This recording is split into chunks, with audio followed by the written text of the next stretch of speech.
ਬਿਲਾਵਲ ਮਹੱਲਾ ਚੌਥਾ। ਘਰ ਤੀਜਾ। ਇੱਕ ਓੰਕਾਰ ਸਤਿਗੁਰ ਪ੍ਰਸਾਦ। ਬਿਲਾਵਲ ਰਾਗ ਦੇ ਅੰਦਰ ਪਾਵਨ ਸ਼ਬਦ ਧੰਨ ਗੁਰੂ ਰਾਮਦਾਸ ਜੀ ਦਾ ਬਖਸ਼ਿਸ਼ ਕੀਤਾ ਹੋਇਆ ਸੁਰ ਤਾਲ ਦੇ ਤੀਸਰੇ ਘਰ ਦੇ ਅੰਦਰ ਗਾਇਨ ਕਰਨ ਦਾ ਹੁਕਮ ਹੈ। ਇੱਕ ਅਦੁੱਤੀ ਬ੍ਰਹਮ ਓੰਕਾਰ ਸਰਬ ਕਾ ਪ੍ਰਕਾਸ਼ਕ ਸਤ ਚਿਤ ਆਨੰਦ ਸੱਚੇ ਸਤਿਗੁਰ ਦੀ ਕਿਰਪਾ ਦੇ ਨਾਲ ਇਸ ਅਦੁੱਤੀ ਬ੍ਰਹਮ ਦੀ ਪ੍ਰਾਪਤੀ ਹੁੰਦੀ ਹੈ ਜੀ। ਉਦਮ ਮਤ ਪ੍ਰਭ ਅੰਤਰ ਜਾਮੀ ਜਿਉ ਪ੍ਰੇਰੇ ਤਿਉ ਕਰਨਾ।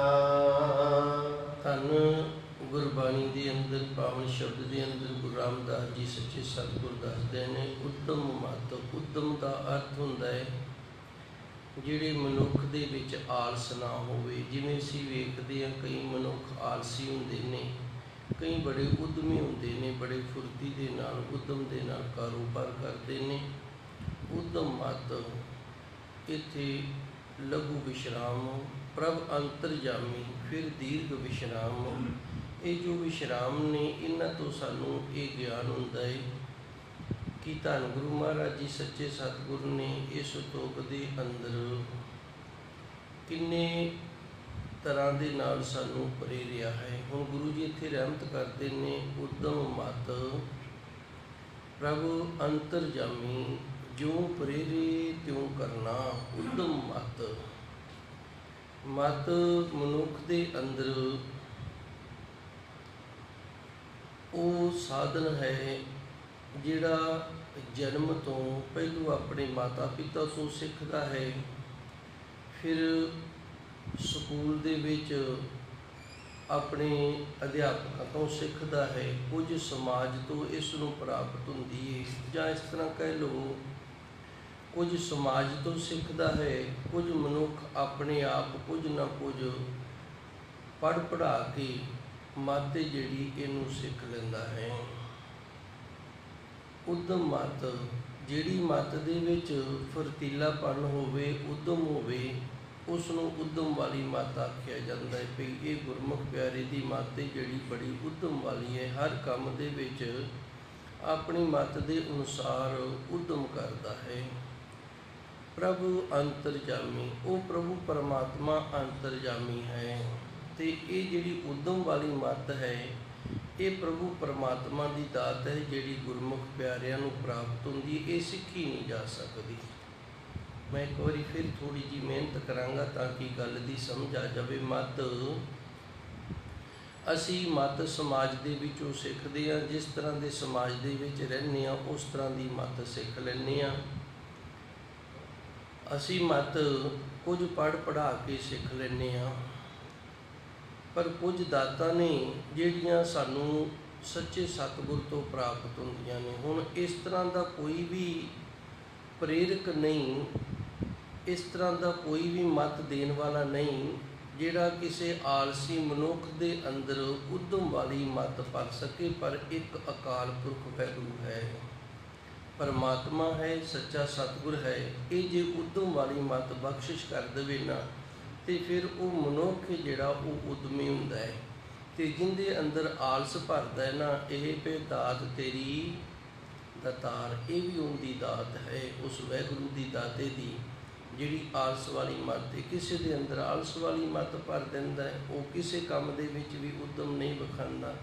ਹੁਣ ਇੱਥੇ ਗੁਰੂ ਜੀ ਨੇ ਸਾਨੂੰ ਇਹ ਦੱਸਿਆ ਉਦਮ ਮੱਤ ਹੈ ਪਰਮਾਤਮਾ ਜਿਸ ਨੂੰ ਤੂੰ ਆਪਣੀ ਉਦਮ ਵਾਲੀ ਮੱਤ ਦੇਣਾ ਹੈ। ਪ੍ਰਭ ਅੰਤਰਜਾਮੀ ਉਹ ਅੰਤਰਜਾਮੀ ਹੈ। ਹੁਣ ਉਦਮ ਮੱਤ ਦੇ ਨਾਲ ਅੰਤਰਜਾਮੀ ਜਿਹੜਾ ਸ਼ਬਦ ਆਇਆ ਹੈ ਇਹਦੇ ਵਿੱਚ ਰਾਜ ਵਾਲੀ ਗੱਲ ਇਹ ਹੈ ਕਿ ਉਸ ਪਰਮਾਤਮਾ ਨੂੰ ਪਤਾ ਹੈ ਮੈਂ ਕਿਹਨੂੰ ਉਦਮ ਬਖਸ਼ਣਾ ਤੇ ਕਿਹਨੂੰ ਆਲਸ ਬਖਸ਼ਣਾ ਹੈ। ਜੋ ਪ੍ਰੇਰੇ ਤਿਉ ਕਰਨਾ, ਇਹ ਉਹਦੀ ਪ੍ਰੇਰਨਾ ਹੈ, ਉਹਦੀ ਦਿੱਤੀ ਹੋਈ ਮੱਤ ਹੈ। ਜਿਵੇਂ ਉਹ ਸਾਨੂੰ ਪ੍ਰੇਰਦਾ ਜਿਸ ਤਰ੍ਹਾਂ ਦੀ ਮੱਤ ਦੇ ਦਿੰਦਾ ਉਵੇਂ ਅਸੀਂ ਕਰਦੇ ਹਾਂ। ਇੱਕ ਸਾਖੀ ਦੇ ਨਾਲ ਜੁੜਦੇ ਹਾਂ, ਫਿਰ ਆਪਾਂ ਨੂੰ ਨਾ ਗੱਲ ਦੀ ਸਮਝ ਆ ਜਾਵੇਗੀ। ਇੱਕ ਨਗਰ ਹੈ, ਉਸ ਨਗਰ ਦੇ ਵਿੱਚ ਇੱਕ ਬੜਾ ਵਿਦਵਾਨ ਪੰਡਤ ਰਹਿੰਦਾ ਹੈ। ਉਹਦੇ 4 ਬੱਚੇ ਨੇ, 3 ਪੁੱਤਰ ਨੇ ਤੇ 1 ਪੁੱਤਰੀ ਹੈ। ਪੁੱਤਰੀ ਇੱਕ ਹੈ ਤੇ 3 ਭਰਾਵਾਂ ਤੋਂ ਇਹ ਛੋਟੀ ਹੈ।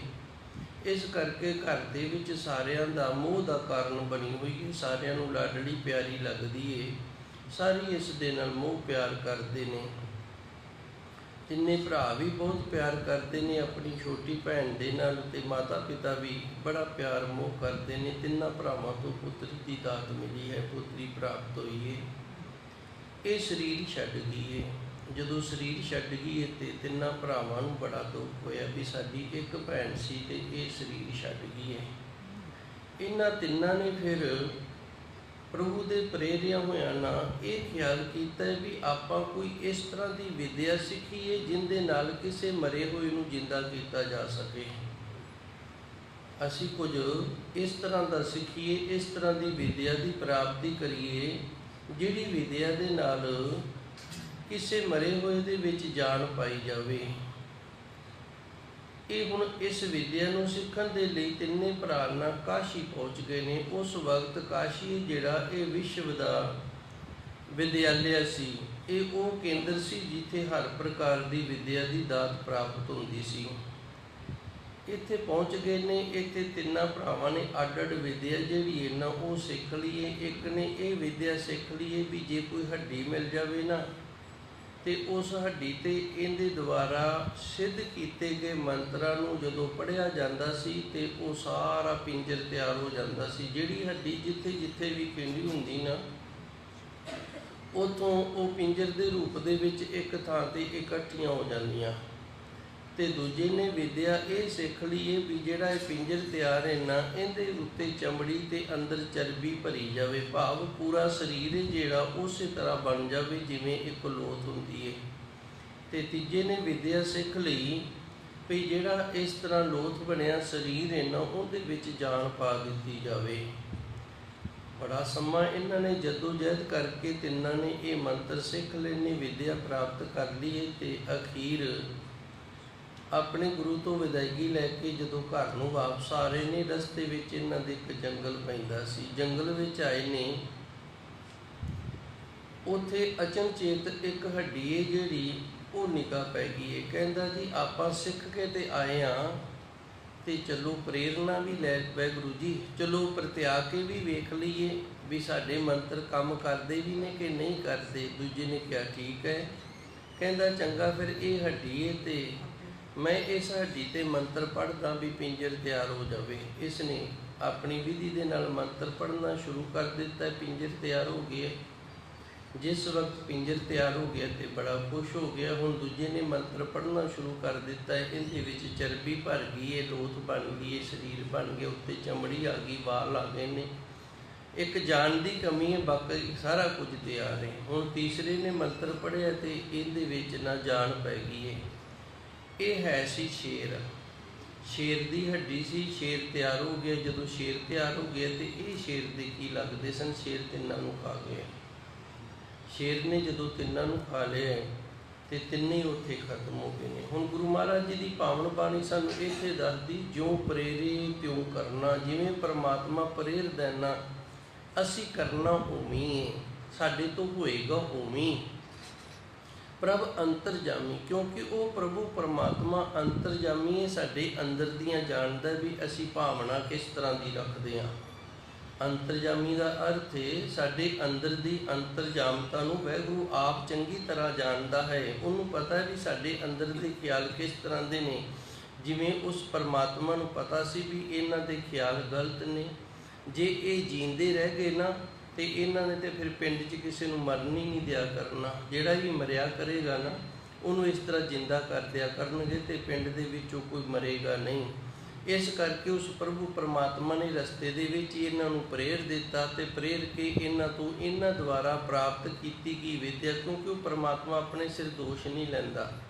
ਇਹ ਉਹਦੀ ਵੱਡੀ ਵਡਿਆਈ ਹੈ, ਉਹ ਕਦੇ ਦੋਸ਼ੀ ਨਹੀਂ ਹੁੰਦਾ। ਦੋਸ਼ ਜਿਹੜਾ ਉਹ ਮਨੁੱਖ ਦੇ ਉੱਤੇ ਆਉਂਦਾ। ਉਹ ਪ੍ਰਭੂ ਪਰਮਾਤਮਾ ਨੇ ਪ੍ਰੇਰਿਆ ਇਹਨਾਂ ਤਿੰਨਾਂ ਨੂੰ ਤੇ ਇਹਨਾਂ ਦਾ ਅੰਤ ਨਗਰ ਦੇ ਵਿੱਚ ਪਹੁੰਚਣ ਤੋਂ ਪਹਿਲਾਂ ਕਰ ਦਿੱਤਾ। ਹੁਣ ਗੁਰੂ ਮਹਾਰਾਜ ਜੀ ਧੰਨ ਗੁਰੂ ਰਾਮਦਾਸ ਜੀ ਇਹ ਗੱਲ ਸਾਨੂੰ ਇੱਥੇ ਦੱਸਦੇ ਨੇ। ਉਦਮ ਮਤ ਜਿਹੜੀ ਉਦਮ ਵਾਲੀ ਉਹ ਪ੍ਰਭੂ ਪਰਮਾਤਮਾ ਸਾਨੂੰ ਦਿੰਦਾ ਹੈ, ਪ੍ਰਭ ਅੰਤਰਜਾਮੀ। ਹੁਣ ਇਹ ਉਦਮ ਵਾਲੀ ਮਤ ਜਿਹੜੀ ਕਿਹਨੂੰ ਦਿੰਦਾ ਹੈ, ਉਹ ਅੰਤਰਜਾਮੀ ਹੈ, ਉਹ ਪਰਮਾਤਮਾ ਅੰਤਰਜਾਮੀ ਹੈ, ਉਹਨੂੰ ਪਤਾ ਹੈ ਵੀ ਕਿਸ ਦੇ ਅੰਦਰ ਦੇ ਕਿਸ ਤਰ੍ਹਾਂ ਦੇ ਖਿਆਲ ਨੇ, ਜਿਸ ਤਰ੍ਹਾਂ ਦੇ ਜਿਸ ਦੇ ਅੰਦਰ ਖਿਆਲ ਨੇ ਉਸ ਤਰ੍ਹਾਂ ਦੀ ਉਹ ਵਾਹਿਗੁਰੂ ਉਦਮ ਵਾਲੀ ਮੱਤ ਉਹਨੂੰ ਬਖਸ਼ਿਸ਼ ਕਰ ਦਿੰਦਾ ਹੈ। ਤੇ ਫਿਰ ਉਸ ਕਿਰਿਆ ਦੇ ਲਈ ਆਪ ਹੀ ਪਰਮਾਤਮਾ ਉਸ ਨੂੰ ਪ੍ਰੇਰਦਾ ਹੈ ਜੀ। ਜਿਉ ਨਟੁਆ ਤੰਤ ਵਜਾਏ ਜੰਤੀ, ਤੰਤੀ ਤਿਉ ਬਾਜਹਿ ਜੰਤ ਜਨਾ। ਹੁਣ ਦੂਸਰੀ ਤੁਕ ਦੇ ਵਿੱਚ ਗੁਰੂ ਮਹਾਰਾਜ ਜੀ ਹੋਰ ਬੜਾ ਖੁਲਾਸਾ ਕਰਦੇ ਨੇ, ਹੋਰ ਬੜਾ ਦੱਸਦੇ ਨੇ ਸਾਨੂੰ। ਸੱਚੇ ਸਤਿਗੁਰ ਦੱਸ ਰਹੇ ਨੇ ਜਿਉ ਨਟੂਆ, ਨਟੂਆ ਕਹਿੰਦੇ ਨੇ ਨਾਟਕਕਾਰ ਨੂੰ, ਜਿਹੜਾ ਨਾਟਕ ਕਰਦਾ ਹੋਵੇ ਉਹਨੂੰ ਨਟੂਆ ਆਖਿਆ ਜਾਂਦਾ ਹੈ। ਤੰਤ ਇਹ ਸਾਧਨ ਹੈ ਵਜਾਉਣ ਵਾਲਾ, ਤੰਤੀ ਕਹਿੰਦੇ ਨੇ ਤਾਰ ਨੂੰ। ਜਿਵੇਂ ਇੱਕ ਨਟੂਆ ਆਪਣੀ ਸਾਜ਼ ਦੇ ਨਾਲ ਉਹਦੀ ਤਾਰ, ਉਵੇਂ ਹੀ ਦੂਜੀਆਂ ਤਾਰਾਂ ਨੇ ਜਿਹੜੀਆਂ ਉਹ ਵਿੱਚੋਂ, ਜਿਹਨੇ ਸਰੰਗੀ ਵੇਖੀ ਹੋਣੀ ਹੈ, ਸਰੰਗੀ ਜਿਹੜੀ ਉਹਦੀ ਇੱਕ ਤਾਰ ਉੱਪਰ ਹੁੰਦੀ ਹੈ ਤੇ ਕੁਝ ਤਾਰਾਂ ਥੱਲੇ ਹੁੰਦੀਆਂ ਨੇ। ਕੇਵਲ ਜਿਹੜਾ ਢਾਡੀ ਹੁੰਦਾ ਹੈ ਉਹ ਉੱਪਰਲੀ ਤਾਰ ਦੇ ਨਾਲ ਹੀ ਕਿਰਿਆ ਕਰਦਾ ਤੇ ਥੱਲੇ ਵਾਲੀਆਂ ਤਾਰਾਂ ਦੇ ਵਿੱਚ ਆਪੇ ਹੀ ਧੁਨਕ ਦੇ ਨਾਲ ਨਾ ਲੈ ਬਣ ਜਾਂਦੀ ਹੈ। ਤੇ ਫਿਰ ਉਹਨੂੰ ਉਹ ਜਿਹੜੀ ਇਸ ਸਾਜ਼ ਦੀ ਮੁਹਾਰਨੀ ਹੈ, ਸਾ ਰੇ ਗਾ ਮਾ ਪਾ ਦਾ, ਇਸ ਮੁਹਾਰਨੀ ਦੇ ਅਨੁਸਾਰ ਅੱਗੇ ਸ਼ਬਦ ਦੇ ਅਨੁਸਾਰ ਲੈ ਦੇ ਵਿੱਚ ਬਦਲਦਾ। ਹੁਣ ਗੁਰੂ ਜੀ ਇਹ ਦੱਸਦੇ ਨੇ ਜਿਉ ਨਟੂਆ ਤੰਤ ਵਜਾਏ ਤੰਤੀ, ਜਿਵੇਂ ਨਾ ਨਾਟਕਕਾਰ ਆਪਣੇ ਸਾਜ਼ ਨੂੰ ਵਜਾਉਂਦਾ ਹੈ ਨਾ, ਉਹਦੀ ਇੱਕ ਤਾਰ ਨੂੰ ਵਜਾਉਂਦਾ ਤੇ ਬਾਕੀ ਤਾਰਾਂ ਆਪੇ ਕਿਰਿਆ ਕਰਦੀਆਂ ਨੇ। ਤਿਉ ਵਾਜੇ ਜੰਤ ਜਨਾ, ਅਸੀਂ ਜੰਤ ਵੀ ਉਵੇਂ ਵੱਜਦੇ ਹਾਂ।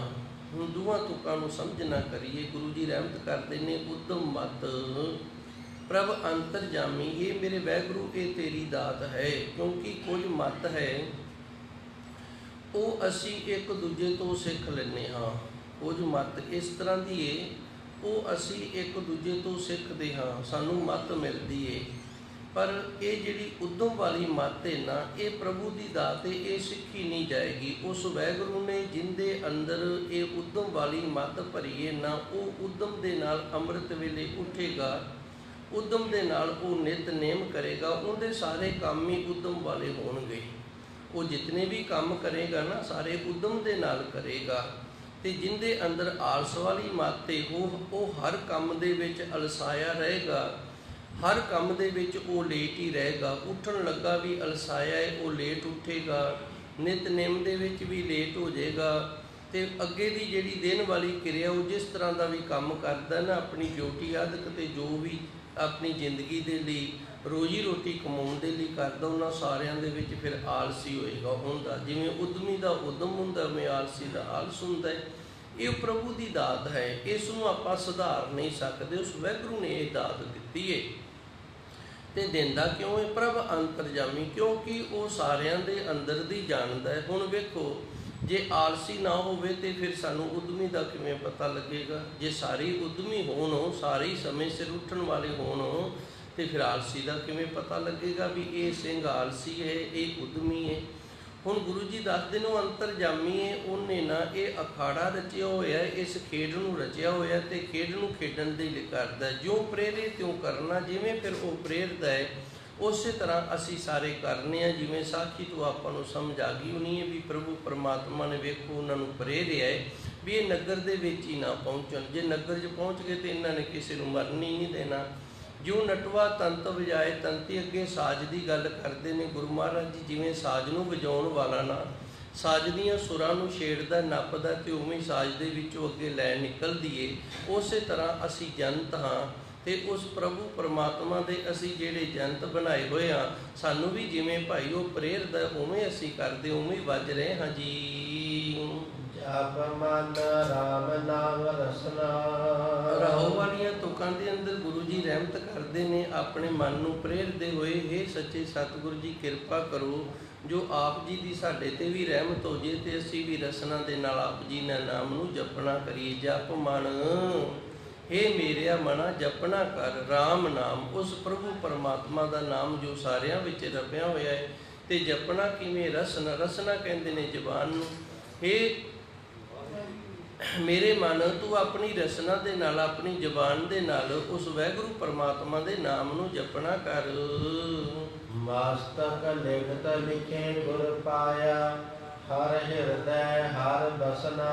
ਅੱਗੇ ਤਾਂ ਗੁਰੂ ਜੀ ਰਹਿਮਤ ਕਰਦੇ ਨੇ, ਮਸਤਕ ਸਾਡਾ ਮੱਥਾ ਹੈ, ਲਿਖਤ ਲਿਖੇ ਹੋਏ ਨੂੰ ਕਹਿੰਦੇ ਨੇ, ਲਿਖੇ ਜਿਵੇਂ ਲਿਖਤ ਲਿਖੀ ਹੋਈ ਏ ਸਾਡੇ ਮੱਥੇ ਦੇ ਵਿੱਚ, ਸਾਡੇ ਮੱਥੇ ਦੇ ਵਿੱਚ ਲਿਖਤ ਸਾਰਿਆਂ ਦੇ ਲਿਖੀ ਹੋਈ ਏ, ਕਿਉਂਕਿ ਗੁਰਬਾਣੀ ਹੈ ਜਿਹੜੀ ਇਹਨੂੰ ਅਸੀਂ ਝੁਠਲਾ ਨਹੀਂ ਸਕਦੇ, ਅਸੀਂ ਇਹ ਨਹੀਂ ਕਹਿ ਸਕਦੇ ਵੀ ਗੁਰਬਾਣੀ ਝੂਠੀ ਏ। ਮਸਤਕ ਲਿਖਤ ਲਿਖੇ ਗੁਰ ਪਾਇਆ, ਜਿਸ ਤਰ੍ਹਾਂ ਦੀ ਸਾਡੇ ਮੱਥੇ ਦੇ ਵਿੱਚ ਲਿਖਤ ਲਿਖੀ ਹੋਈ ਏ ਉਸ ਤਰ੍ਹਾਂ ਦਾ ਸਾਨੂੰ ਗੁਰੂ ਮਿਲਦਾ ਏ। ਤੇ ਹੁਣ ਗੁਰੂ ਜੀ ਨੇ ਇੱਥੇ ਗੁਰੂ ਦੀ ਗੱਲ ਕਿਉਂ ਕੀਤੀ ਹੈ? ਗੁਰੂ ਦੀ ਗੱਲ ਇਸ ਕਰਕੇ ਕੀਤੀ ਹੈ ਵੀ ਜਿਸ ਤਰ੍ਹਾਂ ਦਾ ਗੁਰੂ ਮਿਲੇ ਨਾ, ਉਸ ਤਰ੍ਹਾਂ ਦੇ ਗੁਰੂ ਤੋਂ ਸਾਨੂੰ ਗਿਆਨ ਹੈ ਜਿਹੜਾ ਉਹ ਪ੍ਰਾਪਤ ਹੁੰਦਾ। ਜਿਵੇਂ ਹੁਣ ਇਹ ਤਿੰਨ ਭਰਾ ਸਨ, ਇਹਨਾਂ ਨੇ ਜਦੋਂ ਜਹਿਦ ਕੀਤੀ, ਜੇ ਇਹਨਾਂ ਦਾ ਗੁਰੂ ਚੰਗਾ ਹੁੰਦਾ ਨਾ, ਉਹ ਕਹਿੰਦਾ ਵੀ ਤੁਸੀਂ ਵਿਦਿਆ ਤਾਂ ਸਿੱਖ ਲਓ, ਜਿਵੇਂ ਭਗਤ ਕਬੀਰ ਜੀ ਦਾ ਫਰਮਾਨ ਹੁੰਦਾ, ਮਨ ਸਮਝਾਵਨ ਕਾਰਨੇ ਕਛੁਕ ਪੜ੍ਹੀਏ ਗਿਆਨ। ਹੁਣ ਉਹਨਾਂ ਦੇ ਗੁਰੂ ਨੇ ਆਖਣਾ ਸੀ ਵੀ ਤੁਸੀਂ ਵਿਦਿਆ ਤਾਂ ਸਿੱਖ ਲਓ ਗਿਆਨ ਵਾਸਤੇ, ਪਰ ਉਸ ਪ੍ਰਭੂ ਪਰਮਾਤਮਾ ਦੇ ਕੀਤੇ ਹੋਏ ਦੇ ਵਿੱਚ ਨਾ ਤੁਸੀਂ ਇੰਟਰਫੇਅਰ ਨਹੀਂ ਕਰਨਾ। ਜੋ ਪਰਮਾਤਮਾ ਕਰ ਰਹੇ ਆ ਉਹਦੇ ਵਿੱਚ ਤੁਸੀਂ ਦਖਲ ਅੰਦਾਜ਼ੀ ਨਹੀਂ ਦੇਣੀ। ਫਿਰ ਤੇ ਇਹਨਾਂ ਨੂੰ ਚੰਗਾ ਗੁਰੂ ਮਿਲ ਗਿਆ ਸੀ ਤੇ ਇਹਨਾਂ ਦੀ ਜ਼ਿੰਦਗੀ ਹੋ ਸਕਦਾ ਬਚ ਰਹਿੰਦੀ। ਹੁਣ ਗੁਰੂ ਹੈ ਜਿਹੜਾ ਉਹ ਹੀ ਇਹਨਾਂ ਦਾ ਨਕਮਾ, ਉਹਨੇ ਵਿਦਿਆ ਤੇ ਸਿਖਾ ਦਿੱਤੀ ਏ ਤੇ ਇਹਦੀ ਵਰਤੋਂ ਕਿਵੇਂ ਕਰਨੀ ਉਹ ਨਹੀਂ ਦੱਸਿਆ। ਇਸ ਕਰਕੇ ਗੁਰੂ ਮਹਾਰਾਜ ਜੀ ਸੱਚੇ ਸਤਿਗੁਰੂ ਨੇ ਕਿਰਪਾ ਕੀਤੀ, ਮਸਤਕ ਲਿਖਤ ਲਿਖੇ ਗੁਰ ਪਾਇਆ। ਜਿਹੜਾ ਸਾਡੇ ਮੱਥੇ ਦੀ ਲਿਖਤ ਹੈ ਨਾ, ਉਸ ਲਿਖਤ ਦੇ ਲਿਖੇ ਹੋਏ ਦੇ ਅਨੁਸਾਰ ਹੀ ਸਾਨੂੰ ਗੁਰੂ ਦੀ ਪ੍ਰਾਪਤੀ ਹੁੰਦੀ ਹੈ। ਹਰ ਹਿਰਦੇ ਹਰ ਵਸਨਾ, ਜੇ ਗੁਰੂ ਚੰਗਾ ਹੋ ਜਾਵੇ, ਗੁਰੂ ਦੀ ਰਹਿਮਤ ਕਿਰਪਾ ਹੋ ਜਾਵੇ, ਗੁਰੂ ਦੀ ਮਿਹਰ ਬਣ ਜਾਵੇ, ਫਿਰ ਹਰੀ ਪਰਮਾਤਮਾ ਹਿਰਦੇ ਦੇ ਵਿੱਚ ਆਣ ਕੇ ਵਸ ਜਾਂਦਾ ਹੈ ਜੀ। ਰਹਾਉ ਮਾਇਆ ਗ੍ਰਸਤ ਭਰਮਤ ਹੈ ਪ੍ਰਾਨੀ, ਰਖ ਲੇਵੋ ਜਨ ਆਪਨਾ। ਰਹਾਉ ਗੁਰੂ ਮਹਾਰਾਜ ਜੀ ਨੇ ਵਿਸ਼ਰਾਮ ਲਾ ਕੇ ਅੱਗੇ ਕਿਰਪਾ ਕੀਤੀ ਹੈ। ਮਾਇਆ ਜਿਹੜੀ ਹੈ ਨਾ, ਇਹ ਤਿੰਨ ਪ੍ਰਕਾਰ ਦੀ ਹੈ। ਇੱਕ ਚੇਤਨ ਮਾਇਆ ਹੈ, ਇੱਕ ਜੜ ਮਾਇਆ ਹੈ ਤੇ ਇੱਕ ਬ੍ਰਹਮ ਮਾਇਆ ਹੈ। ਚੇਤਨ ਮਾਇਆ ਔਰਤ ਨੂੰ ਆਖਿਆ ਜਾਂਦਾ ਹੈ, ਜੜ ਮਾਇਆ ਪੈਸੇ ਨੂੰ ਆਖਿਆ ਜਾਂਦਾ ਹੈ ਤੇ ਬ੍ਰਹਮ ਮਾਇਆ ਜਿਹੜੀ ਪ੍ਰਭੂ ਪਰਮਾਤਮਾ ਤੋਂ ਪੈਦਾ ਹੋਈ ਏ, ਜਿਸ ਨੇ ਸਾਰੇ ਸੰਸਾਰ ਦੀ ਰਚਨਾ ਕੀਤੀ। ਜਿਵੇਂ ਗੁਰਬਾਣੀ ਦੇ ਅੰਦਰ ਗਿਆਨ ਹੁੰਦਾ ਹੈ ਗੁਰੂ ਜੀ ਦਾ, ਏਕਾ ਮਾਈ ਜੁਗਤ ਵਿਆਈ, ਉਸ ਮਾਇਆ ਨੂੰ ਪ੍ਰਭੂ ਪਰਮਾਤਮਾ ਨੇ ਬੜੀ ਯੁਕਤੀ ਦੇ ਨਾਲ ਵਿਆਜਿਆ ਹੋਇਆ ਹੈ।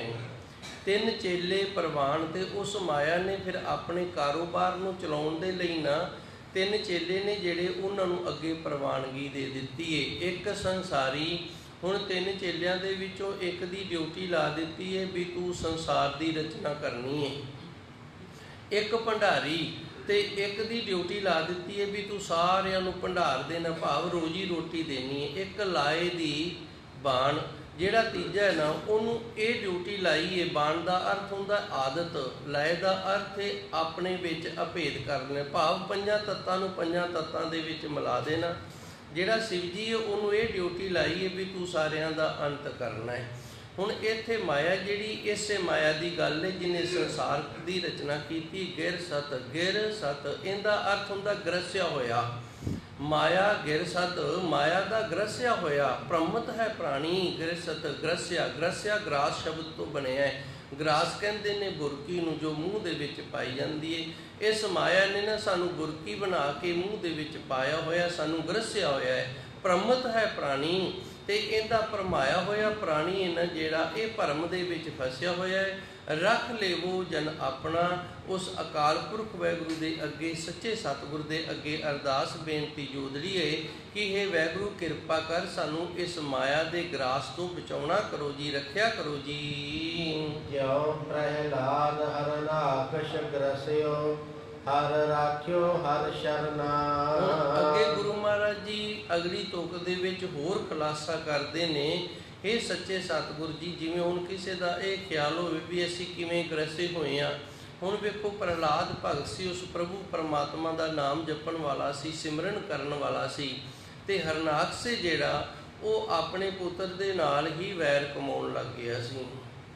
ਜੋ ਪ੍ਰਹਲਾਦ ਹਰਨਾਕਸ ਗ੍ਰਸਿਓ, ਜਿਵੇਂ ਪ੍ਰਹਲਾਦ ਭਗਤ ਨੂੰ ਹਰਨਾਕਸ ਨੇ ਗ੍ਰਸਿਆ ਹੋਇਆ ਸੀ, ਇਸੇ ਤਰ੍ਹਾਂ ਮਾਇਆ ਸਾਨੂੰ ਗ੍ਰਸਦੀ। ਹੁਣ ਹਰਨਾਕਸ ਨੇ ਪ੍ਰਹਲਾਦ ਨੂੰ ਕਿਵੇਂ ਗ੍ਰਸਿਆ ਸੀ? ਪ੍ਰਹਲਾਦ ਕਹਿੰਦਾ ਸੀ ਤੂੰ ਮੇਰੇ ਅਧੀਨ, ਵਾਹਿਗੁਰੂ ਜੀ, ਹਰਨਾਕਸ ਕਹਿੰਦਾ ਸੀ ਤੂੰ ਮੇਰੇ ਅਧੀਨ ਰਹੋ। ਪ੍ਰਹਲਾਦ ਭਗਤ ਨੂੰ ਕਹਿੰਦਾ ਸੀ ਤੂੰ ਮੇਰੇ ਅਧੀਨ ਰਹੋ, ਮੇਰਾ ਨਾਮ ਜਪੋ, ਮੈਂ ਹੀ ਅਮਰ ਹਾਂ। ਜਿਵੇਂ ਹਰਨਾਕਸ ਆਪਣੇ ਪੁੱਤਰ ਨੂੰ ਪੁੱਠੇ ਪਾਸੇ ਲਾਉਣ ਦਾ ਹਰ ਯਤਨ ਕਰਦਾ ਸੀ ਤੇ ਉਹ ਨਹੀਂ ਸੀ ਲੱਗਦਾ, ਤੇ ਫਿਰ ਇਤਨੇ ਤਸੱਦਦ ਦਿੱਤੇ ਸੀ, ਪਹਾੜੀ ਤੋਂ ਪ੍ਰਹਲਾਦ ਭਗਤ ਨੂੰ ਸੱਟਿਆ ਗਿਆ, ਪਾਣੀ ਦੇ ਵਿੱਚ ਪ੍ਰਹਲਾਦ ਭਗਤ ਨੂੰ ਡੋਬਿਆ ਗਿਆ, ਅੱਗ ਦੇ ਵਿੱਚ ਪ੍ਰਹਲਾਦ ਭਗਤ ਨੂੰ ਸਾੜਿਆ ਗਿਆ, ਪਰ ਉਸ ਪਰਮਾਤਮਾ ਨੇ ਹਰ ਥਾਂ ਤੋਂ ਰੱਖਿਆ ਕੀਤੀ। ਉਸੇ ਤਰ੍ਹਾਂ ਮਾਇਆ ਦੇ ਜਦੋਂ ਅਸੀਂ ਵਿਰੋਧੀ ਹੋ ਜਾਂਦੇ ਹਾਂ, ਪ੍ਰਭੂ ਪਰਮਾਤਮਾ ਦਾ ਨਾਮ ਜਪਦੇ ਹਾਂ, ਤੇ ਜਿਵੇਂ ਪ੍ਰਹਲਾਦ ਭਗਤ ਨੂੰ ਵੇਖੋ ਕਿਤਨੀ ਤਕਲੀਫ ਦਿੱਤੀ ਹਰਨਾਕਸ ਨੇ, ਇਹ ਮਾਇਆ ਵੀ ਫਿਰ ਸਾਨੂੰ ਬੜੀ ਤਕਲੀਫ ਦਿੰਦੀ ਹੈ। ਮੈਂ ਇੱਕ ਵਾਰੀ ਫਿਰ ਥੋੜ੍ਹੀ ਜਿਹੀ ਮਿਹਨਤ ਕਰਾਂਗਾ ਤਾਂ ਕਿ ਧੰਨ ਗੁਰੂ ਮਹਾਰਾਜ ਜੀ ਦਾ ਜੋ ਗੁਰਬਾਣੀ ਦਾ ਆਸਾ ਹੈ ਨਾ, ਉਹ ਸਾਨੂੰ ਸਮਝ ਦੇ ਵਿੱਚ ਆ ਜਾਵੇ। ਜੋ ਗੁਰਬਾਣੀ ਦਾ ਮਕਸਦ ਹੈ ਸਾਨੂੰ ਸਮਝਾਉਣ ਦਾ, ਉਹ ਗੱਲ ਸਮਝ ਦੇ ਵਿੱਚ ਆ ਜਾਵੇ। ਮਾਇਆ ਗੈਰ ਸਤ ਭ੍ਰਮਤ ਹੈ ਪ੍ਰਾਣੀ। ਗੈਰ ਸਤ ਦਾ ਅਰਥ ਹੁੰਦਾ ਹੈ ਗ੍ਰਸਿਆ ਹੋਇਆ। ਇੱਕ ਹੁੰਦਾ ਗ੍ਰਸਤ ਸ਼ਬਦ, ਉਹ ਹੁੰਦਾ ਪਰਿਵਾਰ। ਮਾਇਆ ਗੈਰ ਸਤ ਭ੍ਰਮਤ ਹੈ ਪ੍ਰਾਣੀ। ਗੈਰ ਸਤ ਦਾ ਅਰਥ ਹੈ ਗ੍ਰਸਿਆ ਹੋਇਆ, ਖਾਧਾ ਹੋਇਆ। ਇਸ ਮਾਇਆ ਨੇ ਸਾਨੂੰ ਗ੍ਰਸਿਆ ਹੋਇਆ ਹੈ ਤੇ ਇਸ ਦੇ ਗ੍ਰਸੇ ਹੋਏ ਅਸੀਂ ਭਰਮ ਜਾਂਦੇ ਹਾਂ। ਪ੍ਰਹਲਾਦ ਭਗਤ ਭਰਮਿਆ ਨਹੀਂ ਸੀ, ਉਹਦੇ ਅੰਦਰ ਦ੍ਰਿੜਤਾ ਸੀ, ਉਹਨੂੰ ਪਤਾ ਸੀ ਵੀ ਮੇਰਾ ਪਿਤਾ ਜਿਹੜਾ ਇਹ ਝੂਠਾ ਹੈ ਤੇ ਜਬਰਨ ਮੈਨੂੰ ਆਪਣੇ ਝੂਠ ਦੇ ਅਧੀਨ ਕਰਨਾ ਚਾਹੁੰਦਾ ਹੈ। ਸੋ ਇਸ ਤਰ੍ਹਾਂ ਮਾਇਆ ਜਿਹੜੀ ਇਹਨੇ ਸਾਨੂੰ ਗ੍ਰਸਿਆ ਹੋਇਆ ਹੈ ਤੇ ਅਸੀਂ ਭਰਮ ਜਾਂਦੇ ਹਾਂ, ਕਿਉਂਕਿ ਸਾਡੇ ਅੰਦਰ ਦ੍ਰਿੜਤਾ ਨਹੀਂ ਹੈਗੀ। ਰਾਖ ਲਿਓ ਜਨ ਆਪਣਾ ਹੈ, ਵਾਹਿਗੁਰੂ ਜੀ ਤੁਸੀਂ ਆਪ ਕਿਰਪਾ ਕਰੋ ਤੇ ਆਪਣੇ ਇਸ ਸੇਵਕ ਨੂੰ ਰੱਖਣਾ ਕਰੋ। ਤੇ ਅੱਗੇ ਗੁਰੂ ਮਹਾਰਾਜ ਜੀ ਦੱਸਦੇ ਨੇ ਵੀ ਮਾਇਆ ਜਿਹੜੀ ਇਹ ਸਾਨੂੰ ਕਿਵੇਂ ਗ੍ਰਸਦੀ ਹੈ। ਜੋ ਪ੍ਰਹਲਾਦ, ਜਿਵੇਂ ਪ੍ਰਹਲਾਦ ਭਗਤ ਹੋਇਆ ਹੈ, ਹਰਨਾਕਸ ਉਹਦਾ ਪਿਤਾ ਹੋਇਆ ਹੈ। ਹੁਣ ਪ੍ਰਹਲਾਦ ਭਗਤ ਪਰਮਾਤਮਾ ਦਾ ਨਾਮ ਜਪਦਾ ਸੀ ਤੇ ਹਰਨਾਕਸ ਨੂੰ ਚੰਗਾ ਨਹੀਂ ਸੀ ਲੱਗਦਾ। ਇਸੇ ਤਰ੍ਹਾਂ ਜਦੋਂ ਅਸੀਂ ਨਾਮ ਜਪਦੇ ਹਾਂ, ਭਜਨ ਬੰਦਗੀ ਕਰਦੇ ਹਾਂ, ਤੇ ਫਿਰ ਮਾਇਆ ਨੂੰ ਚੰਗੇ ਨਹੀਂ ਲੱਗਦੇ। ਫਿਰ ਹਰਨਾਕਸ ਕੀ ਕਰਦਾ ਸੀ? ਉਹਨੇ ਮਾਸਟਰਾਂ ਨੂੰ ਆਖਿਆ ਵੀ ਜਿੰਨਾ ਕੁੱਟਿਆ ਜਾਂਦਾ ਕੁੱਟੋ ਇਹਨੂੰ। ਇਤਿਹਾਸ ਦੇ ਵਿੱਚ ਲਿਖਿਆ ਹੈ ਕਿ ਜਦੋਂ ਸੰਡਾ ਤੇ ਮਰਕਾ ਇਹਦੇ ਮਾਸਟਰ ਸਨ ਪ੍ਰਹਲਾਦ ਭਗਤ ਦੇ, ਗੁਰਬਾਣੀ ਦੇ ਅੰਦਰ ਵੀ ਦਰਜ ਹੁੰਦਾ ਹੈ, ਜਦੋਂ ਇਹ ਹਰਨਾਕਸ ਦੇ ਪਾਸ ਆਏ ਨਾ ਵੀ ਇਹਨੇ ਤਾਂ ਸਾਰੇ ਬੱਚੇ ਵਿਗਾੜ ਦਿੱਤੇ ਨੇ ਆਪਣੇ ਮਗਰ ਲਾਲੇ ਨੇ, ਤੇ ਫਿਰ ਹਰਨਾਕਸ ਨੇ ਇਹ ਆਖਿਆ ਸੀ ਵੀ ਤੁਹਾਡੇ ਤੋਂ ਜਿਵੇਂ ਵੀ ਸੁਧਰਦਾ ਨਾ, ਜਿਤਨਾ ਤਸੱਦਦ ਦਿੱਤਾ ਜਾਂਦਾ ਉਤਨਾ ਦੇ ਦਿਓ। ਹੁਣ ਇਸੇ ਤਰ੍ਹਾਂ ਜਦੋਂ ਅਸੀਂ ਪ੍ਰਭੂ ਪਰਮਾਤਮਾ ਦਾ ਨਾਮ ਜਪਦੇ ਹਾਂ ਤੇ ਮਾਇਆ ਨੂੰ ਬੜੀ ਤਕਲੀਫ ਹੁੰਦੀ ਏ, ਇਹ ਵੀ ਫਿਰ ਕਿਸੇ ਨਾ ਕਿਸੇ ਨੂੰ ਪ੍ਰੇਰਦੀ ਏ ਤੇ ਇਹ ਆਖਦੀ ਏ ਵੀ ਜਿਤਨਾ ਵੀ ਤੇਰੇ ਤੋਂ ਤਸੱਦਦ ਦਿੱਤਾ ਜਾਂਦਾ ਹੈ ਨਾ, ਤੂੰ ਇਹਨੂੰ ਦੇ। ਜੋ ਪ੍ਰਹਲਾਦ ਹਰਨਾਕਸ ਗ੍ਰਸਿਓ, ਇਸ ਤਰ੍ਹਾਂ ਪ੍ਰਹਲਾਦ ਦੀ ਤਰ੍ਹਾਂ ਜਿਵੇਂ ਹਰਨਾਕਸ ਨੇ ਗ੍ਰਸਿਆ ਸੀ, ਉਸੇ ਤਰ੍ਹਾਂ ਮਾਇਆ ਨੇ ਸਾਨੂੰ ਗ੍ਰਸਿਆ ਹੋਇਆ ਹੈ। ਹਰ ਰਾਖਿਓ ਹਰ ਸਰਨਾ, ਹੈ ਵਾਹਿਗੁਰੂ ਜੀ ਅਸੀਂ ਤੇਰੀ ਸ਼ਰਨ ਦੇ ਵਿੱਚ ਆਏ ਹਾਂ ਤੇ ਹਰੀ ਪਰਮਾਤਮਾ ਤੁਸੀਂ ਰੱਖਿਆ ਕਰੋ ਜੀ। ਕਾਵਣ ਕੀ ਗਤ ਮਿਤ ਕਹੀਐ, ਹਰ ਕੀਏ ਪਤਿਤ ਪਵਨਾ। ਪਤਿਤ ਦਾ ਅਰਥ ਹੁੰਦਾ ਪਾਪੀ ਤੇ ਪਵਨਾ ਦਾ ਅਰਥ ਹੁੰਦਾ ਪਵਿੱਤਰ। ਹੁਣ ਗੁਰੂ ਮਹਾਰਾਜ ਜੀ ਅੱਗੇ ਤੀਜੀ ਪੌੜੀ ਦੇ ਵਿੱਚ ਦੱਸਦੇ ਨੇ, ਹੇ ਸੱਚੇ ਸਤਿਗੁਰੂ ਜੀ, ਹੇ ਅਕਾਲ ਪੁਰਖ ਵਾਹਿਗੁਰੂ, ਕਿੰਦਾ ਕਿੰਦਾ ਅਸੀਂ ਨਾਂ ਲਈਏ। ਕਵਣ ਕਵਣ ਕੀ ਗਤ ਮਿਤ, ਗਤ ਦਾ ਅਰਥ ਹੈ ਮੁਕਤੀ ਤੇ ਮਿਤ ਦਾ ਅਰਥ ਹੈ ਮਰਿਆਦਾ ਕਹੀਏ। ਹੇ ਸੱਚੇ ਸਤਿਗੁਰੂ ਜੀ, ਗਤੀ ਹੋਣ ਵਾਲੀ ਜਿਹੜੀ ਮਰਿਆਦਾ ਹੈ ਨਾ, ਉਹ ਕਿੰਦੀ ਦੱਸੀਏ, ਕਿਉਂਕਿ ਜਿਹੜਾ ਵੀ ਮੁਕਤ ਹੋਇਆ ਨਾ, ਉਹਨਾਂ ਸਾਰਿਆਂ ਦੀ ਜਿਹੜੀ ਮਰਿਆਦਾ ਸੀ ਵੱਖੋ ਵੱਖਰੀ ਸੀ, ਵੱਖੋ ਵੱਖਰੇ ਤਰੀਕੇ ਨਾਲ ਪਰਮਾਤਮਾ ਮਿਲਿਆ। ਜਿਵੇਂ ਭਗਤ ਕਬੀਰ ਨੂੰ ਮਿਲਿਆ, ਇਵੇਂ ਭਗਤ ਰਵਿਦਾਸ ਜੀ ਨੂੰ ਨਹੀਂ ਮਿਲਿਆ। ਜਿਵੇਂ ਭਗਤ ਰਵਿਦਾਸ ਜੀ ਨੂੰ ਮਿਲਿਆ, ਉਸ ਤਰੀਕੇ ਨਾਲ ਭਗਤ ਨਾਮਦੇਵ ਜੀ ਨੂੰ ਨਹੀਂ ਮਿਲਿਆ। ਜਿਸ ਤਰੀਕੇ ਨਾਲ ਭਗਤ ਨਾਮਦੇਵ ਜੀ ਨੂੰ ਮਿਲਿਆ, ਉਸ ਤਰੀਕੇ ਦੇ ਨਾਲ ਧੰਨੇ ਭਗਤ ਨੂੰ ਨਹੀਂ ਮਿਲਿਆ। ਸਾਰਿਆਂ ਨੂੰ ਵੱਖੋ ਵੱਖਰੀ ਮਰਿਆਦਾ ਦੇ ਨਾਲ ਮਿਲਿਆ। ਤਾਂ ਤੇ ਗੁਰੂ ਜੀ ਰਹਿਮਤ ਕਰਦੇ ਨੇ, ਕਿੰਦਾ ਕਿੰਦਾ ਸੱਚੇ ਸਤਿਗੁਰ ਇੱਥੇ ਨਾਂ ਲੈ ਕੇ ਅਸੀਂ ਦੱਸੀਏ, ਕਿਉਂਕਿ ਬੇਅੰਤ ਭਗਤ ਹੋਏ ਨੇ ਤੇ ਬੇਅੰਤਾਂ ਨੂੰ ਤੂੰ ਤਾਰਨ ਵਾਲਾ ਹੈ। ਹਰ ਕੀਏ ਪਤਿਤ ਪਵੰਨਾ, ਸਦਨੇ ਕਸਾਈ ਵਰਗਿਆਂ ਨੂੰ ਵੀ ਤੁਸੀਂ ਪਵਿੱਤਰ ਕਰ ਦਿੱਤਾ ਹੈ। ਹਰ ਕੀਏ, ਇਹ ਹਰੀ ਪਰਮਾਤਮਾ ਕੀਤੇ ਨੇ ਪਤਿਤ ਪਾਪੀ ਪਵੰਨਾ, ਬੜੇ ਵੱਡੇ ਪਾਪੀਆਂ ਨੂੰ ਪਵਿੱਤਰ ਕੀਤਾ ਹੈ ਜੀ। ਉਹ ਢੋਵੈ ਢੋਰ ਹਾਥ ਚਮ ਚਮਰੇ, ਹਰ ਉਦਰਿਓ ਪਰਿਓ ਸ਼ਰਨਾ। ਅੱਗੇ ਗੁਰੂ ਮਹਾਰਾਜ ਜੀ ਇੱਕ ਹੋਰ ਹਵਾਲਾ ਦਿੰਦੇ ਨੇ। ਭਗਤ ਰਵਿਦਾਸ ਜੀ ਸਨ, ਇਹ ਚਮਿਆਰ ਸਨ ਜਾਤ ਦੇ, ਤੇ ਇਹਨਾਂ ਦਾ ਕੰਮ ਚਮੜੇ ਦਾ ਸੀ। ਉਹ ਢੋਵੈ ਢੋਰ ਹਾਥ ਚਮ ਚਮਰੇ।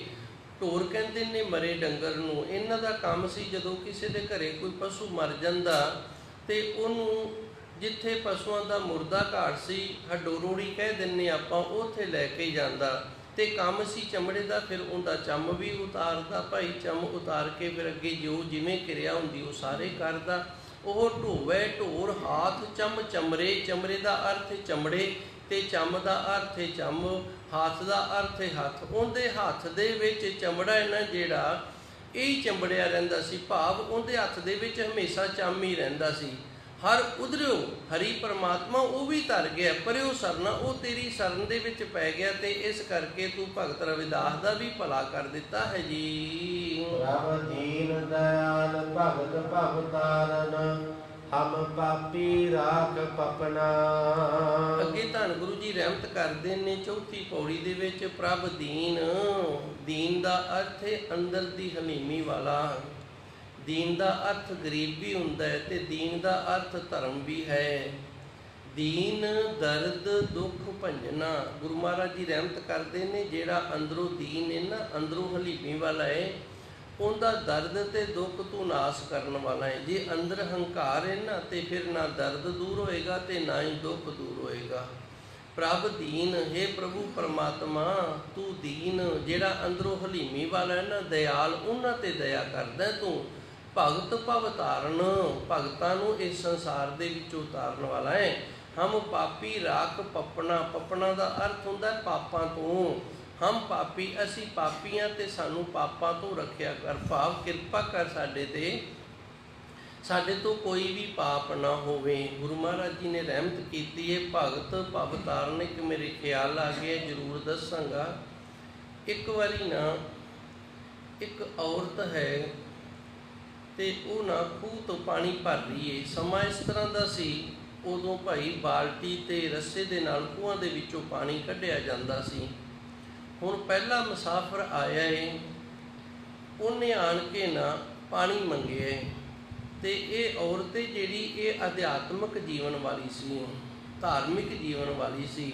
ਤੇ ਜਿਹੜਾ ਵੀ ਕੋਈ ਇਸ ਤਰ੍ਹਾਂ ਆਉਂਦਾ ਨਾ, ਉਹਨੂੰ ਅਧਿਆਤਮਿਕ ਗਿਆਨ ਸੀ ਜਿਹੜਾ ਉਹ ਜ਼ਰੂਰ ਥੋੜ੍ਹਾ ਬਹੁਤ ਦਿੰਦੀ, ਕਿਉਂਕਿ ਜਿਸ ਤਰ੍ਹਾਂ ਦਾ ਮਨੁੱਖ ਹੋਵੇ ਗੱਲ ਉਸ ਤਰ੍ਹਾਂ ਦੀ ਕਰਦਾ ਹੈ। ਜੇ ਵਪਾਰੀ ਹੋਏਗਾ ਤੇ ਉਹ ਵਪਾਰ ਦੀ ਗੱਲ ਹੀ ਤੋਰੇਗਾ, ਜੇ ਕੋਈ ਜ਼ਿਮੀਂਦਾਰ ਹੈ ਤੇ ਉਹ ਜ਼ਿਮੀਂਦਾਰੀ ਦੀ ਗੱਲ ਤੋਰੇਗਾ। ਉਹਨੇ ਦਾ ਜੀਵਨ ਜਿਹੜਾ ਅਧਿਆਤਮਿਕ ਸੀ, ਅਧਿਆਤਮਿਕ ਜੀਵਨ ਦੇ ਨਾਲ, ਧਾਰਮਿਕ ਜੀਵਨ ਦੇ ਨਾਲ ਜੁੜੀ ਹੋਈ ਹੈ। ਪਹਿਲਾਂ ਆਇਆ ਹੈ ਤੇ ਉਹਨੂੰ ਪੁੱਛਿਆ ਵੀ ਤੂੰ ਕੌਣ ਹੈ? ਉਹ ਕਹਿੰਦਾ ਜੀ ਮੈਂ ਯਾਤਰੀ ਹਾਂ ਤੇ ਯਾਤਰਾ ਤੇ ਨਿਕਲਿਆ ਹੋਇਆ, ਮੈਨੂੰ ਜਲ ਛਕਾਓ। ਇਸ ਔਰਤ ਨੇ ਸਵਾਲ ਕੀਤਾ ਵੀ ਪਹਿਲੋਂ ਮੇਰੇ ਸਵਾਲ ਦਾ ਉੱਤਰ ਦੇ, ਫਿਰ ਤੈਨੂੰ ਜਲ ਛਕਾਵਾਂਗੀ। ਕਹਿੰਦਾ ਦੱਸੋ? ਕਹਿੰਦੀ ਜੀ ਯਾਤਰੀ ਤਾਂ ਦੋ ਹੀ ਨੇ, ਤੂੰ ਕਿਹੜਾ ਯਾਤਰੀ ਹੈ? ਇਸ ਦੁਨੀਆ ਦੇ ਅੰਦਰ ਯਾਤਰੀ ਦੋ ਹੀ ਨੇ, ਤੂੰ ਕਿਹੜਾ ਯਾਤਰੀ ਹੈ? ਮੈਂ ਨਾ ਪਹਿਲੋਂ ਥੋੜ੍ਹਾ ਜਿਹਾ ਸਮਝਾ ਦੇਵਾਂ, ਯਾਤਰੀ ਕਿਹਨੂੰ ਆਖਿਆ ਜਾਂਦਾ। ਯਾਤਰੀ ਉਹਨੂੰ ਆਖਿਆ ਜਾਂਦਾ ਜਿਵੇਂ ਅਸੀਂ ਹੇਮਕੁੰਟ ਸਾਹਿਬ ਯਾਤਰਾ ਦੇ ਲਈ ਜਾਂਦੇ ਹਾਂ ਤੇ ਵਾਪਸ ਆ ਜਾਂਦੇ ਹਾਂ। ਜੇ ਅਸੀਂ ਉੱਥੇ ਹੀ ਰਹਿ ਗਏ ਹਾਂ ਨਾ, ਫਿਰ ਅਸੀਂ ਯਾਤਰੀ ਨਹੀਂ। ਭਾਵੇਂ ਅਸੀਂ ਯਾਤਰਾ ਦੇ ਮਕਸਦ ਦੇ ਨਾਲ ਨਿਕਲੇ ਹਾਂ ਵੀ ਚਲੋ ਯਾਤਰਾ ਕਰਕੇ ਆਵਾਂਗੇ ਪਾਵਨ ਸਥਾਨ ਦੀ, ਜੇ ਅਸੀਂ ਉੱਥੇ ਹੀ ਰਹਿ ਗਏ ਹਾਂ ਨਾ, ਫਿਰ ਅਸੀਂ ਯਾਤਰੀ ਨਹੀਂ ਹੈਗੇ। ਇਹਨੇ ਸਵਾਲ ਕੀਤਾ, ਕਹਿੰਦੀ ਜੀ ਯਾਤਰੀ ਤਾਂ ਦੋ ਨੇ, ਤੂੰ ਕਿਹੜਾ ਯਾਤਰੀ ਹੈ? ਇਹ ਕਹਿੰਦਾ ਵੀ ਮੈਨੂੰ ਤਾਂ ਗੱਲ ਦੀ ਨਹੀਂ ਸਮਝ ਆਈ, ਮੈਂ ਤਾਂ ਯਾਤਰੀ ਹਾਂ, ਯਾਤਰਾ ਤੇ ਨਿਕਲਿਆ ਹੋਇਆ। ਇਹ ਕਹਿੰਦੀ ਇਹ ਯਾਤਰਾ ਨਹੀਂ ਹੈਗੀ, ਯਾਤਰੀ ਦੋ ਨੇ ਤੇ ਤੂੰ ਕਿਹੜਾ ਯਾਤਰੀ ਹੈ? ਇਹ ਕਹਿੰਦਾ ਵੀ ਤੁਸੀਂ ਦੱਸੋ। ਇਹ ਕਹਿੰਦੀ ਯਾਤਰੀ ਦੋ ਨੇ, ਇੱਕ ਯਾਤਰੀ ਹੈ ਭਗਤ ਤੇ ਦੂਜਾ ਯਾਤਰੀ ਹੈ ਅਵਤਾਰ। ਅਵਤਾਰ ਹੈ ਜਿਹੜਾ ਉਹ ਇਸ ਦੁਨੀਆ ਤੇ ਯਾਤਰਾ ਕਰਨ ਆਉਂਦਾ ਹੈ, ਸਾਡਾ ਭਲਾ ਕਰਕੇ ਤੇ ਚਲਾ ਜਾਂਦਾ ਹੈ। ਤੇ ਭਗਤ ਜਿਹੜਾ ਆਇਆ ਉਹ ਵੀ ਇਸ ਸੰਸਾਰ ਤੇ ਹੈ ਸਾਡੀ ਤਰ੍ਹਾਂ ਯਾਤਰਾ ਕਰਨਾ। ਅਸੀਂ ਵੀ ਯਾਤਰਾ ਕਰਨ ਆਏ ਹਾਂ ਇਸ ਸੰਸਾਰ ਦੀ, ਪਰ ਸਾਡੀ ਯਾਤਰਾ ਜਿਹੜੀ ਇਹ ਅਧੂਰੀ ਕਿਉਂ ਰਹਿ ਗਈ? ਕਿਉਂਕਿ ਅਸੀਂ ਇੱਥੇ ਆਣ ਕੇ ਨਾ ਧਰਤੀ ਤੇ ਕਬਜ਼ਾ ਕਰ ਲਿਆ ਵੀ ਅਸੀਂ ਹੁਣ ਜਾਣਾ ਹੀ ਨਹੀਂ। ਅਸੀਂ ਧਰਤੀ ਤੇ ਆਣ ਕੇ ਕਬਜ਼ਾ ਕਰ ਲਿਆ। ਜਿਵੇਂ ਕੋਈ ਅੰਮ੍ਰਿਤਸਰ ਗਿਆ ਹੋਵੇ ਨਾ ਯਾਤਰਾ ਤੇ ਉੱਥੇ ਜਾ ਕੇ ਰੇਹੜੀ ਲਾਉਣ ਲੱਗ ਜੇ। ਰੇਹੜੀ ਲਾਂਦਾ ਲਾਂਦਾ ਹੌਲੀ ਹੌਲੀ ਦੁਕਾਨ ਬਣਾ ਲੇ, ਦੁਕਾਨ ਬਣਾ ਕੇ ਹੋਰ ਕਾਰੋਬਾਰ ਵਧਾ ਲੇ। ਤੇ ਇਹ ਕੋਈ ਯਾਤਰੀ ਥੋੜ੍ਹੀ ਏ, ਇਹ ਤਾਂ ਉੱਥੇ ਕਬਜ਼ਾ ਕਰਕੇ ਬਹਿ ਗਿਆ ਸੀ ਤੀਰਥ ਸਥਾਨ 'ਤੇ ਦਰਸ਼ਨ ਕਰਨ ਵਾਸਤੇ, ਤੇ ਇਹ ਉੱਥੇ ਜਾ ਕੇ ਬਹਿ ਗਿਆ। ਉਸੇ ਤਰ੍ਹਾਂ ਅਸੀਂ ਯਾਤਰੀ ਨਹੀਂ ਹੈਗੇ, ਅਸੀਂ ਇੱਥੇ ਧਰਤੀ 'ਤੇ ਆਣ ਕੇ ਕਬਜ਼ਾ ਕਰਕੇ ਬਹਿ ਗਏ ਹਾਂ। ਮੁੜ ਕੇ ਜਿਸ ਪ੍ਰਭੂ ਪਰਮਾਤਮਾ ਦੀ ਸ਼ਰਨ ਦੇ ਵਿੱਚੋਂ ਆਏ ਉੱਥੇ ਜਾਣ ਦਾ ਨਾਂ ਹੀ ਨਹੀਂ ਲੈਂਦੇ ਵੀ ਇੱਥੇ ਹੀ ਟਿਕੇ ਹੋਏ ਆ।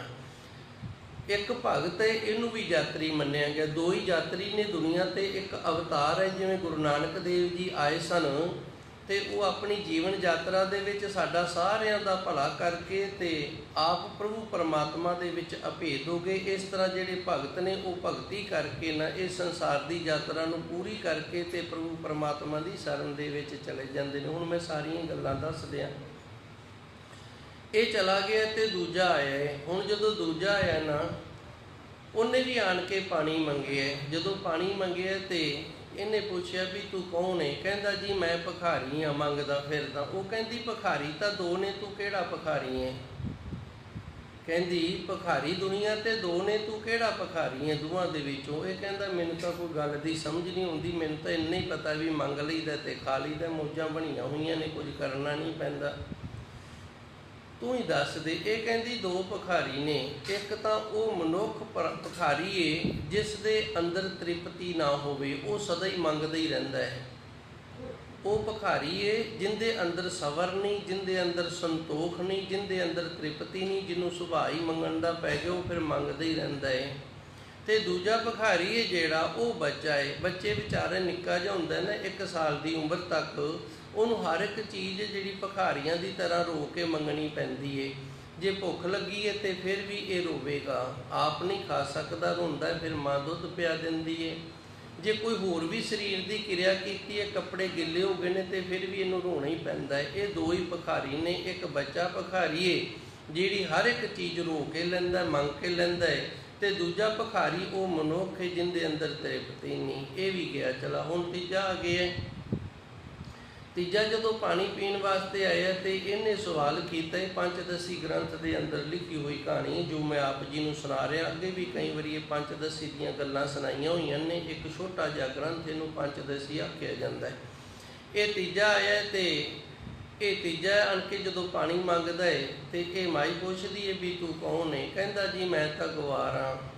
ਇਹ ਕਹਿੰਦੀ ਗਵਾਰ ਤਾਂ ਦੋ ਨੇ, ਉਹਨਾਂ ਦੋਵਾਂ ਦੇ ਵਿੱਚੋਂ ਤੂੰ ਕਿਹੜੀ ਕੈਟਾਗਰੀ ਦੇ ਵਿੱਚ ਆਉਣਾ ਹੈ? ਕਿਸ ਪ੍ਰਕਾਰ ਦਾ ਗਵਾਰ ਹੈ ਤੂੰ? ਇਹ ਕਹਿੰਦਾ ਮੈਨੂੰ ਤਾਂ ਕੁਝ ਵੀ ਪਤਾ ਨਹੀਂ, ਤੂੰ ਹੀ ਦੱਸ ਦੇ। ਇਹ ਕਹਿੰਦੀ ਹੈ ਇੱਕ ਗਵਾਰ ਉਹ ਹੈ ਜਿਹਨੂੰ ਆਪਣੀ ਕਹੀ ਹੋਈ ਗੱਲ ਦਾ ਨਾ ਪਤਾ ਲੱਗੇ। ਇੱਕ ਗਵਾਰ ਉਹ ਹੈ ਜਿਹਨੂੰ ਆਪਣੀ ਕਹੀ ਹੋਈ ਗੱਲ ਦਾ ਪਤਾ ਨਾ ਲੱਗੇ। ਇਸ ਦੇ ਲਈ ਨਾ ਮੈਂ ਇੱਕ ਸਾਖੀ ਸੁਣਾਉਂਦਾ ਹੁੰਦਾ ਬਜ਼ੁਰਗ ਦੀ। ਇੱਕ ਬਜ਼ੁਰਗ ਹੈ, ਉਹ ਬਜ਼ੁਰਗ ਜੰਗਲ ਦੇ ਵਿੱਚੋਂ ਤੁਰਿਆ ਜਾ ਰਿਹਾ ਤੇ ਅੱਗੇ ਇੱਕ ਠੱਗ, ਉਹ ਕਹਿੰਦਾ ਬਜ਼ੁਰਗਾ ਮਾਇਆ ਮੈਨੂੰ ਦੇ ਦੇ, ਨਹੀਂ ਤਾਂ ਮੈਂ ਤੈਨੂੰ ਮਾਰ ਦਿਆਂਗਾ। ਤੇ ਬਜ਼ੁਰਗ ਅੱਗੋਂ ਪਤਾ ਕੀ ਕਹਿੰਦਾ ਹੈ? ਕਹਿੰਦਾ ਤੂੰ ਮਾਰਨਾ ਤੇ ਮਾਰ ਦੇ, ਮਾਇਆ ਮੈਂ ਤੈਨੂੰ ਨਹੀਂ ਦੇਣੀ। ਕਿਉਂ ਨਹੀਂ ਦੇਣੀ? ਮੈਂ ਆਪਣਾ ਵਡੇਪਾ ਗੁਜ਼ਾਰਨਾ। ਹੁਣ ਜਿਹੜਾ ਠੱਗ ਇਹਨੂੰ ਬੜਾ ਹੈਰਾਨ ਹੋ ਗਿਆ ਵੀ ਜਦੋਂ ਇਹਨੂੰ ਮੈਂ ਮਾਰ ਹੀ ਦਿੱਤਾ ਤੇ ਕਦੋਂ ਆਪਣਾ ਵਡੇਪਾ ਇਸ ਮਾਇਆ ਦੇ ਨਾਲ ਗੁਜ਼ਾਰੇਗਾ? ਤੇ ਕਹਿੰਦਾ ਮੈਂ ਦੇਣੀ ਨਹੀਂ, ਜਦੋਂ ਮਾਰ ਹੀ ਦਿੱਤਾ ਤੇ ਮੈਂ ਲੈ ਹੀ ਲੈਣੀ ਹੈ। ਸੋ ਜਿਹੜੇ ਬੰਦੇ ਨੂੰ ਆਪਣੀ ਕਹੀ ਹੋਈ ਗੱਲ ਦਾ ਪਤਾ ਨਾ ਲੱਗੇ, ਇੱਕ ਉਹ ਗਵਾਰ ਹੈ। ਇਸ ਤਰ੍ਹਾਂ ਫਿਰ ਹੁਣ ਚੌਥਾ ਆ ਗਿਆ ਹੈ। ਹੁਣ ਜਿਹੜਾ ਚੌਥਾ ਆਇਆ ਨਾ, ਉਹਨੇ ਆਣ ਕੇ ਵੀ ਪਾਣੀ ਮੰਗਿਆ। ਕਹਿੰਦਾ ਮੈਨੂੰ ਪਾਣੀ ਪਿਆ ਭਾਈ। ਇਹ ਕਹਿੰਦੀ ਪਹਿਲੂ ਦੱਸ ਤੂੰ ਕੌਣ ਹੈ? ਇਹ ਕਹਿੰਦਾ ਮੈਂ ਮੂਰਖ ਹਾਂ।